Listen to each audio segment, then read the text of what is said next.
নমস্কার, দেখছেন কলকাতা টিভি। আপনাদের সঙ্গে রয়েছি আমি ঋষিকেশ। শুরু করছি সংবাদ সারাদিন। অভিনেতা প্রসেনজিতের বাড়িতে পরিচালকদের বৈঠক, সেই বৈঠক ইতিমধ্যেই শেষ হয়েছে বলে জানা যাচ্ছে। আপনারা সেই ছবি দেখতে পাচ্ছেন। আমরা সকলে মিলিত হয়েছি সকালবেলা, প্রযোজক, পরিচালকরা এবং অভিনেতা অভিনেত্রী।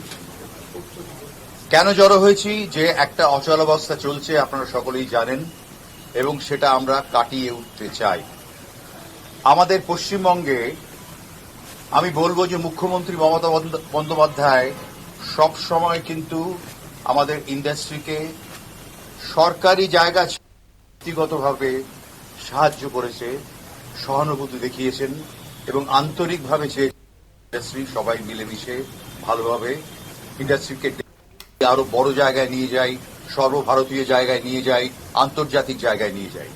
কিন্তু একটা ছোট ঘটনা, যেটার আইনত সেটা ঠিক কিনা সেই নিয়ে একটা সন্দেহ রয়েছে এবং ভাবতে হবে সেটা আইনত ঠিক হয়েছে কিনা।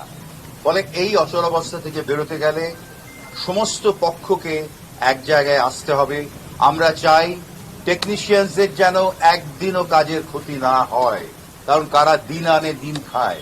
ফলে তাদের জন্য আমরা কনসার্ন, এবং আমরা যারা এখানে জড়ো হয়েছি সকলেই চাইছি যে কাজ শুরু হোক। কিন্তু কাজ শুরু হওয়ার কতগুলো কন্ডিশন আমাদের আছে, যে দুপক্ষকেই, কোনো এক পক্ষের ডিসিশনে এটা সমাধান হবে না। দুপক্ষকেই ভাবতে হবে এবং তাদের ভাবতে হবে যে আমরা যে কাজটা করেছি সেটা ঠিক কিনা, কেন এই অচলাবস্থা, তা আমরা মেটাতে এবং আমরা ভালোবেসে মেটাতে চাই, কোনো কলহ না। আমরা চাই ডিগনিটি, এবং ডিগনিটিটা হবে রেসিপ্রোকাল ডিগনিটি। সেটাই হয় উচিত আমাদের ইন্ডাস্ট্রির পক্ষে। আমার মনে হয় যে আমি খানিকটা প্রারম্ভিক কথা বললাম, এরপর আমি বুম্বাকে বলবো, কারণ বুম্বা কিংবা কবি বলো। একটা যে ধারণা সাধারণভাবে সবার মধ্যে তৈরি হয়েছে, যে এটা পরিচালকদের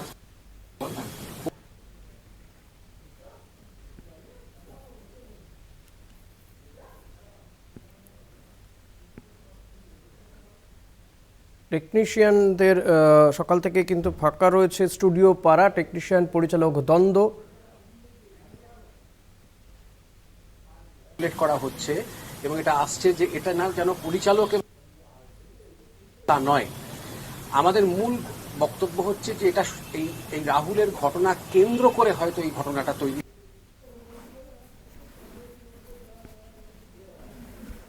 অভিনেতা প্রসেনজিতের বাড়িতে পরিচালকদের বৈঠক শেষ হয়, তারপরে সাংবাদিকদের মুখোমুখি হয়েছেন তারা। সম্মুখীন হয়েছেন যে অভিজ্ঞতা একটা দিকেই নির্দেশ করে যে এমন সমস্ত নিয়মের বেড়াজালে বাংলা ইন্ডাস্ট্রি ধীরে ধীরে ধীরে ফেলা হচ্ছে, যে কাজ করার জায়গা ক্রমশ সংকুচিত হচ্ছে এবং অপমানজনক হয়ে যাচ্ছে আমাদের সবার জন্য। এটা শুধু পরিচালকের জন্য নয়, এটা প্রত্যেকের জন্য এই পরিসর ছোট হচ্ছে। এই পরিসর ছোট হওয়া শুধু সম্মানের ব্যাপার নয়। এই পরিসর যদি ছোট হয় তাহলে কাজ কমে যায় এবং কাজ কমে গেছে। আপনারা যদি তালিকা দেখেন, গত 10 বছর, গত 5 বছর ধরে করে টালিগঞ্জে ইনভেস্টমেন্ট কমে গেছে। কমে যাওয়ার বড় কারণ হচ্ছে যে এমন নিয়ম পরপর দিনের পর দিন চালু হয়েছে, যেগুলো মেনে কোনো ছবি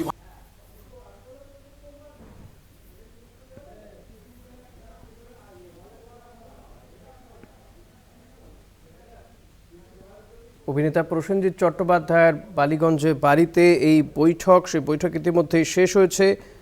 সে বৈঠকে হাজির হন টলিপাড়ার পরিচালক, প্রযোজকেরা।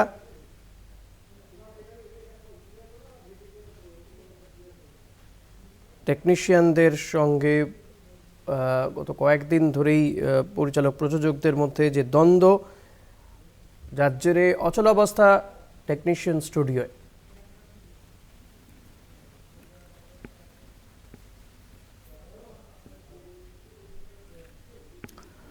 ক্লাবে 2 ছাত্রকে আটকে মারধর, র্যাগিংয়ের অভিযোগ কাঠগড়ায় বেলঘরিয়ার আদর্শপল্লী ক্লাব। অভিযুক্ত তৃণমূল ছাত্র পরিষদের 2 নেতা রানা ও রাকেশ। বেলঘরিয়া থানায় অভিযোগ দায়ে 2 আক্রান্তের দলে যোগ দিতে চাপ, রাজি না হয় মারধর।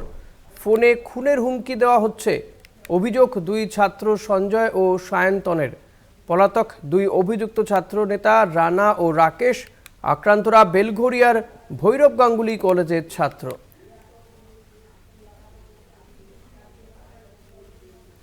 আক্রান্ত দুই ছাত্রকে আগেই ফোনে হুমকি দেওয়া হয়েছিল। কলকাতা টিভির হাতে সেই অডিও, যদিও অডিও সত্যতা যাচাই করেনি কলকাতা টিভি। শুনবো সেই অডিও। হ্যালো, কে? আকাশ বলছি, তুই কোথায়? আকাশ? কোন আকাশ? তুই কোথায়? কোন আকাশ? যেই আকাশ ওই, তুই কোথায়? কি এটা আকাশ? তুই রানাদাকে কি বলছিস? রাকেশ দা রানাদাকে কি বলেছি ভাই? আদর্শ বলিতে ভোলাকে কি বলেছিস? কি বলেছি আমি? তুই কোথায় আছিস? তোর সঙ্গে ফ্রেশলি কথা বলতে চাই। তুই কোথায় আছিস? আমি এখন বাড়িতে ঢুকবো, আমি এখন কোথাও যাব না। তোর বাড়িতে আমি যাচ্ছি। এই সব বাড়ির বাইরে বেড়া, আমার বাবার বাড়ির বাইরে বেড়া, বাড়ির সামনে কোনো কিছু কথা বলতে চাই না। আমি তোকে বারবার করে বলছি আকাশ, শোন। কি? আমার বাবার হার্ট অ্যাটাক, কোনো ক্যাচরা করিস না রাত্রিরে। কোন ওই জন্য তো তোকে বললাম বাড়ির সামনে কোনো ক্যাজা করতে নেই। তুই বাড়ির বাইরে জাস্ট কথা বল, কি বলেছিস না বলেছিস সল্ট আউট কর। এ ভাই, আমি কি ভাই, বলেছি? আমি তোকে কি বললাম? আমি তোর বাড়ির বাইরে যাচ্ছি। তাকে ফোন করে জিজ্ঞেস কর আমি কিছু রানাদাকে বলেছি। আমি বাড়ির সামনে যাচ্ছি, সল্ট আউট করবি, কথা বলবি। This is my final decision. আমার বাড়ি আমি যদি তোর বাড়ির লোকের সঙ্গে কথা বলি, খুব খারাপ অবস্থা হবে। বলছি, আমি তোকে কি বলছি, বাইরে মিটা। আজকে যদি তুই না বেঁচে থাকিস, তোর বাবাকে কে দেখবে? আক্রান্ত দুই ছাত্র তারা কি বলছেন শোনাবো। আমাকে মারপিট শুরু করে দেয়, মেরে আমার নাক পাক ফাটিয়ে দেয়। তারপর আমি এই রাত্রিবেলা গিয়ে মেডিকেল করি, মেডিকেল করে, আর সেদিন আমি এফআইআরটা করিনি। আর সেদিন রাত্রিরেও প্লাস আমার কাছে থ্রেট কল আসে। আমার রাত্রিরে থ্রেট করে বলা হয় যে কালকে তোর বাবা হয়তো তোকে দেখতে পারবে না। ক্লাবে বসে মদ খাইছিল, ক্লাবে আটকে রেখেছিল, অফিসিক দিয়ে মেরেছিল। আতঙ্কিত? নিশ্চয়ই আতঙ্কিত তো হবই। অভিনেতা প্রসেনজিৎ চট্টোপাধ্যায় কি বলছেন শুনবো। আমরা সারা জীবন লড়াই করেছি টেকনিশিয়ানদের সঙ্গে থাকাটা হচ্ছে আমাদের একটা বড় ধর্ম, এবং তার সঙ্গে শিল্পীদের, আপনারা জানেন আর্টিস্ট ফোরাম একটা বড় একটা সংগঠন, যেখানে প্রচুর শিল্পীরা কাজ করে। আর ডিরেক্টর, আমার কথা হচ্ছে যে পরিচালকরা, এটা না আমার কোথাও বারবার মনে হচ্ছে যে এখন যে জায়গাটা আমরা দাঁড়িয়ে আছি, এটা মান সম্মানের লড়াই চলছে। একটা পরিবারে যদি আমরা সবাই একসাথে বিলং করি, ও মান সম্মান, মান অভিমান এগুলো সবই থাকবে। তার জন্য তো পরিবারটা ভেঙে যায় না। আমি বারবার একটাই কথা বলছি, যেখানে যেখানে আমাদের ডিফিকাল্ট এরিয়া, প্রডিউসাররা, টেলিভিশন প্রডিউসার, ওটিটি, কিছুদিন আগে আপনারা দেখেছেন একটা কথা যেটা নিয়ে আমি দেব আমরা খুব আলোচনা করছিলাম, যে আমরা চাই গ্রোথ। আজকে সারা ভারতবর্ষে কথা হচ্ছে প্যান ইন্ডিয়ান ফিল্ম। আমরা কথা বলছি, লিখছি। প্যান ইন্ডিয়ান ফিল্ম বানাতে গেলে আমাকে বাইরের মানুষদেরকে এখানে আনতে হবে। কদিন আগে আপনারা জানেন যে সেটা খুব সহজে মিটে গেছেন, কারণ আমাদের সবাই ভালোবাসার মানুষই বলবো, মাননীয় মুখ্যমন্ত্রী দিদিকে যাকে বলি, তিনি ইন্টারভেন করাতে, নাহলে একটা হিন্দি বড় সিরিয়াল এখানে একজন প্রযোজক কাজ করছেন, পরিচালক কাজ করছেন, এটা ভেবে আমি আমার জায়গা থেকে একটা বড় হিন্দি সিরিয়াল করবো। সেটা কোনো কারণে বন্ধ হয়ে গেছিল, হয়তো কয়েক ঘন্টার জন্য। বেশ নতুন 3-4টে সিরিয়াল। এই বন্ধ হবার প্রবণতাটা কেন হবে? আমার কথা হচ্ছে যে কাজ কখনো বন্ধ হওয়া উচিত না। আমার ছবি বলে বলছি না, আমি এখানে অভিনেতা নই। কোনো শিল্পীরা যদি আজকে সেটে যান, আলোচনা হোক কোনো একটা বিষয় নিয়ে, একটা সমস্যা হয়েছে, কাজটা চলুক। কারণ সেই কাজটা মানে পেছনে একজন প্রযোজক শুধু নেই, প্রচুর মাথা কাজ করে একটা ছবি শুরু করার আগে। অভিনেত্রী, তার অ্যাসিস্ট্যান্টরা, ডিরেক্টর অ্যাসিস্ট্যান্ট, ক্যামেরাম্যান, এরা 1.5 মাস 2 মাস ধরে রেকি করে একটা ছবি বানানোর আগে।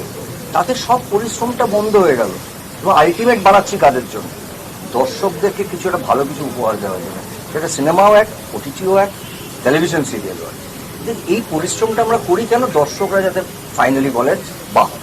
হ্যাঁ, আমি একটা জিনিস এখনো বুঝতে পারছি না, মানে বিরোধিতাটা কোথায়? আজকে যদি এখানে এসে বেশি কাজ করে, কারা অ্যাডভান্টেজ পাবে?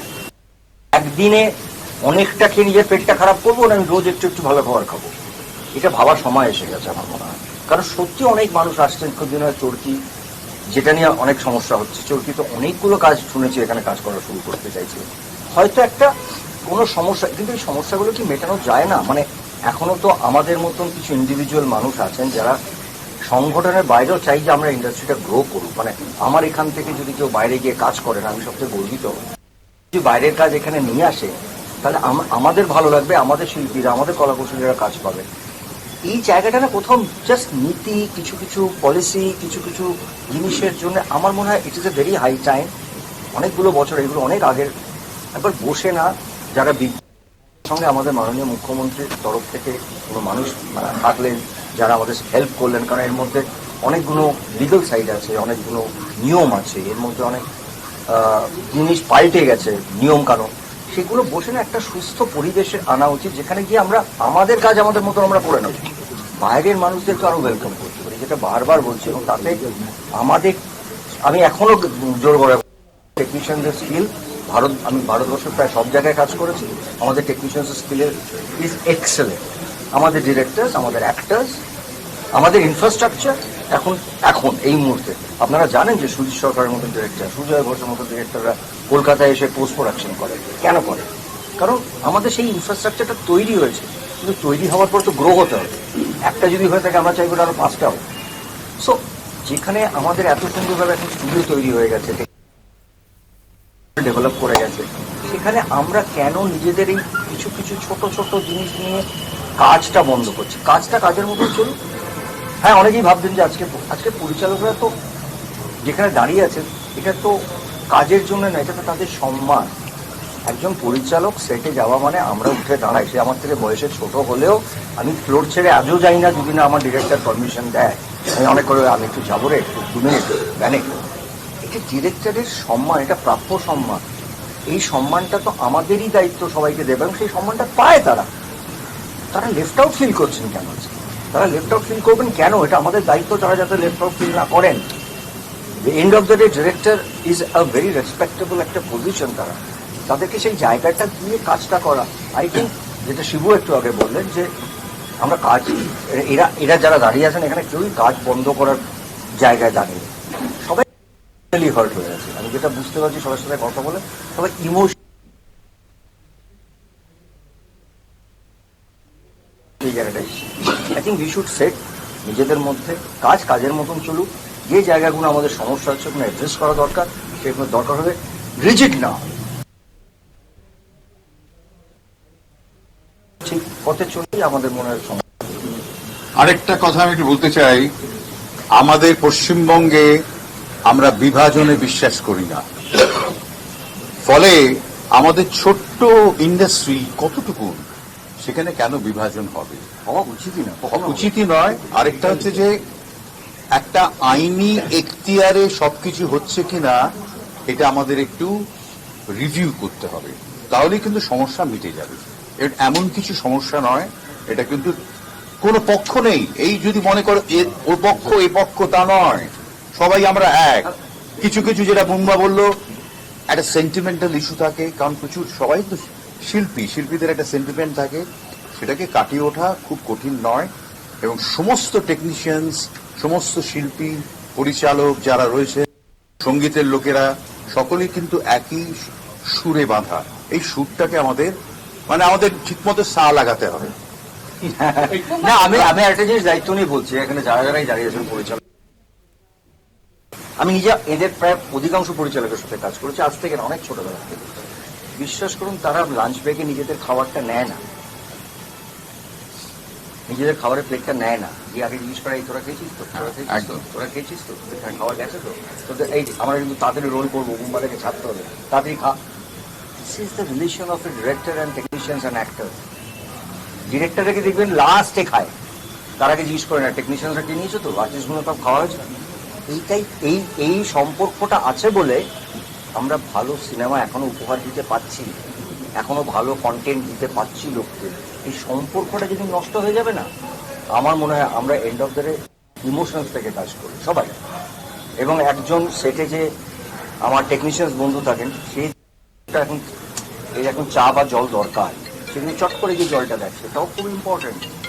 যে কারণে আমি বারবার বলি যে এই জায়গাগুলোকে না জেদি রাগারাগি না করে যেখানে যেটা প্রবলেম হচ্ছে ফ্ল্যাশ আউট করি, কিন্তু কাজ খুব ইম্পর্টেন্টলি প্রত্যেকের যোগ্য সম্মান, সেটা প্রত্যেকটা মানুষ আমাদের ফ্লোরে যারা থাকে everybody is important, equally important. আমরা বলি আমাদের ছবিটা হিট হয়েছে, আমরা বলি না যে আমার ছবিটা হিট হয়েছে। সোমবার কাল থেকে তাহলে পরিচালকটা সেটে যাচ্ছে, সেটা ওরা আলোচনা করছে। আর একটা মিডিয়া ডাকছেন ওনারা রাত্রের দিকে, খুব কোয়েশ্চেন আছে না, এটা সেটা আলোচনা চলছিল, ওরা এসেছিস বলে সবাই বলে ওটা রাত্রে হবে। প্রশ্ন উত্তর শুরু দিচ্ছি, যা প্রশ্ন উত্তর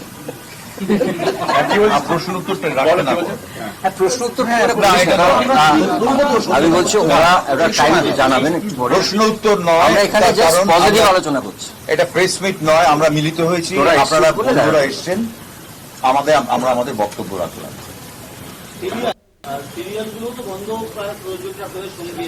না, আমার মনে হয় যেটা দাদা বলেছেন, আর প্রশ্ন উত্তরটা না রেখে আমরা আমাদের বক্তব্য রাখলাম। আমি বক্তব্য আমার মনে হয় যে সবাই যা বলার বলেছে এবং আমাদের ভিতরে কি চলছে সবাই শুনতে পেয়েছে। আমি একটা কথাই বলবো যে আজকে 4টের সময় মোস্ট প্রবলি আমাদের টেকনিশিয়ান বন্ধুদের একটা মিটিং আছে, তো আমি সেখানে ওদেরকে যেটা আমিও হাত জোর করে বলছি যে আপনারা বিবেচনা করুন এবং আপনারা ভাবুন যে কালকে থেকে কি করে কাজ ভালোবাসার মানুষ, আপনারা সবাই প্রত্যেকে আমাদের খুব আপনারা ছাড়া আমরা ফ্লোরে গিয়ে কিছু করতে পারবো না, আর আমরা ছাড়া আপনারাও ফ্লোরে গিয়ে কিছু করতে পারবেন না।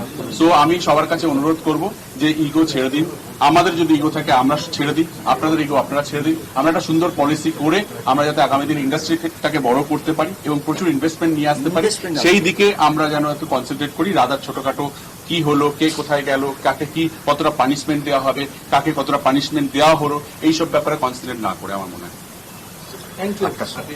আচ্ছা, আজকে আপনারা ঠিক আমরা এক্সপেক্ট করছি যে সমস্যার সমাধান হবে, তাই 8:30টার সময় একটা প্রেস মিট করবো। আচ্ছা, 8টার সময় আমরা টেকনিশিয়ান স্টুডিওতে একটা প্রেস মিট করবো আর কি সবাই মিলে।